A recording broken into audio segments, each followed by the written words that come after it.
नमस्कार विद्यार्थी मित्रांनो, जोशना पवार या यूट्यूब चॅनलमध्ये आपल्या सर्वांचे मनापासून स्वागत आहे। आज आपण इयत्ता 9वीच्या वर्गाची इतिहास भूगोल या विषयाची द्वितीय घटक चाचणी प्रश्नपत्रिका उत्तरांसहित अभ्यासणार आहोत। ही प्रश्नपत्रिका एकूण 20 गुणांची आहे। तुम्हाला जर 9वीच्या वर्गाच्या इतर विषयांच्या प्रश्नपत्रिका अभ्यासायच्या असतील तर आपल्या डिस्क्रिप्शन बॉक्समध्ये इयत्ता 9वी प्रश्नपत्रिका प्लेलिस्ट देण्यात आलेली आहे, ती प्लेलिस्ट पहा आणि इतर विषयांच्या प्रश्नपत्रिकेचा देखील सराव करा। प्रश्न पहिला अ 4 गुणांसाठी आहे हा प्रश्न। अचूक पर्याय निवडून विधाने पूर्ण लिहा। आपण उत्तरांसहित वाचू। 1. अणुऊर्जा आयोगाचे पहिले अध्यक्ष म्हणून डॉक्टर होमी भाभा यांची नेमणूक झाली। दुसरे विधान, भारतातील वाहन उद्योगाला सनराईज क्षेत्र म्हटले जाते। तिसरे विधान, डॉक्टर एन गोपीनाथ यांच्या नेतृत्वाखाली भारतात वेल्लूर या शहरात पहिली ओपन हार्ट शस्त्रक्रिया यशस्वी झाली। चौथे विधान, संयुक्त राष्ट्र संघटनेच्या आज सभासद असणाऱ्या राष्ट्रांची संख्या 193 आहे। प्रश्न पहिल्यातील ब प्रश्न, खालील विधाने सहकारण स्पष्ट करा। 3 विधानांपैकी कोणत्याही 2 विधानांचे सहकारण स्पष्ट करायचे आहे 4 गुणांसाठी। पहिले विधान, भारताने अणुचाचणी घेण्याचा निर्णय घेतला कारण भारताच्या शेजारील चीन हा अण्वस्त्र सज्ज देश आहे। चीनच्या मदतीने पाकिस्तानही अण्वस्त्र सज्ज होऊ पाहत होता। भारताला स्वसंरक्षणाची आवश्यकता होती। शांतता व स्वयंपूर्णता या कारणांसाठी भारताने 1974 मध्ये अणुचाचणी घेण्याचा निर्णय घेतला। प्रश्न दुसरा, भारतीय जनतेचा जीवनमान व राहणीमानाचा दर्जा सुधारतो आहे कारण भारतात प्रतिवर्षी अनेक प्रकारचे उद्योगधंदे वाढत आहेत। भारतीय वस्तूंची आंतरराष्ट्रीय बाजारपेठेत विक्री होत आहे। आधुनिक पद्धतीने आणि यांत्रिक अवजारांनी शेती केली जाऊ लागल्यामुळे शेती उत्पादन ही वाढत आहे। या सर्व विकासामुळे भारतीय जनतेचा जीवनमान व राहणीमानाचा दर्जा सुधारतो आहे। तिसरा प्रश्न, 1984 मध्ये हुंडाबंदी सुधारणा कायदा करण्यात आला। 3 पैकी कोणत्याही 2 विधानांचे सकारण स्पष्ट करायचे होते। आपण प्रश्न पहिला आणि प्रश्न दुसरा अभ्यासलेला आहे।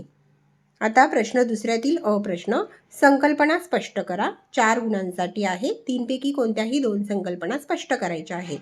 पहिली संकल्पना आहे पोटगी। एखाद्या विवाहित महिलेला तिच्या नवऱ्याने घटस्फोट दिल्यावर तिच्या उदरनिर्वाहाचे साधन म्हणून तिला नवऱ्याने दरमहा ठराविक रक्कम देणे याला पोटगी असे म्हणतात।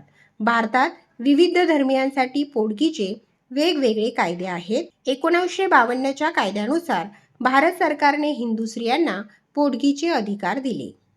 पुढील संकल्पना आहे अवकाश संशोधन। अवकाश क्षेत्राचे संशोधन करणे, हवामानाचा पूर्वअंदाज घेणे, उपग्रह प्रक्षेपित करण्याविषयी अभ्यास करणे इत्यादी प्रकारच्या संशोधनाला अवकाश संशोधन असे म्हणतात। अवकाश संशोधनात पर्यावरणाचा अभ्यास केला जातो। अवकाश संशोधनासाठी अनेक प्रकारचे उपग्रह अवकाशात सोडले गेले। आणि तिसरी संकल्पना आहे नकाराधिकार। त्यापैकी आपण पहिली आणि दुसरी संकल्पना अभ्यासली आहे। आता भूगोल विषयावर आधारित प्रश्नपत्रिका। प्रश्न तिसरा अ, एका वाक्यात उत्तरे लिहा। 4 गुणांसाठी आहे हा प्रश्न। पहिला प्रश्न, जागतिक प्रमाणवेळ व भारताची प्रमाणवेळ यात किती फरक आहे? उत्तर, जागतिक प्रमाणवेळ व भारताची प्रमाणवेळ यात अधिक 5 तास 30 मिनिटांचा फरक आहे। दुसरा प्रश्न, अर्थव्यवस्थेचे प्रमुख प्रकार कोणते?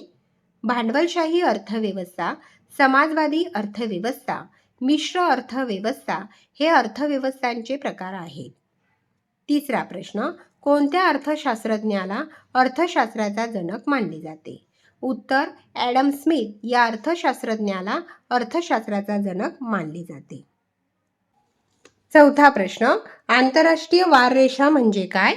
उत्तर, 180 अंश रेखावृत्ताला जास्तीत जास्त धरून जाणारी एक काल्पनिक रेषा म्हणजे आंतरराष्ट्रीय वाररेषा होय। प्रश्न तिसऱ्यातील ब प्रश्न, टिपा लिहा। 3 पैकी कोणत्याही 2 टिपा लिहायच्या आहेत 4 गुणांसाठी। प्रत्येकाला या ठिकाणी 2 गुण मिळतील। पहिली टीप आहे आंतरराष्ट्रीय व्यापार।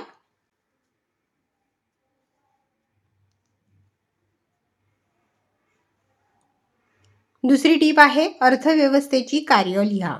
कोणत्या वस्तूंचे किती प्रमाणात उत्पादन करायचे यासंबंधीचे निर्णय घेणे, उत्पादन कोणासाठी करायचे याबाबतचे निर्णय घेणे, कमीत कमी खर्चात म्हणजे जास्तीत जास्त काटकसर करून उत्पादन कार्य हाती घेणे, सामाजिक व आर्थिक न्यायाच्या तत्वानुसार राष्ट्रीय उत्पन्नाचे वाटप करणे.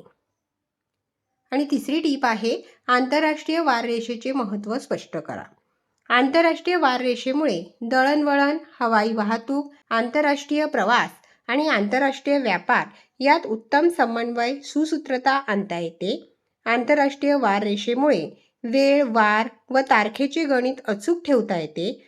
पृथ्वीवरील नवीन दिवसाची सुरुवात व आधीच्या वाराचा शेवट आंतरराष्ट्रीय वाररेषेवर होत असतो.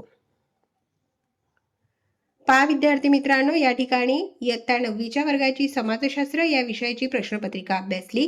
व्हिडिओ आवडल्यास व्हिडिओला लाईक करा आणि चॅनलला सबस्क्राईब करून ठेवा, जेणेकरून या पुढचे जे नवनवीन शैक्षणिक व्हिडिओ मी यूट्यूबवर टाकेन त्याची नोटिफिकेशन अगोदर तुमच्यापर्यंत पोहोचेल.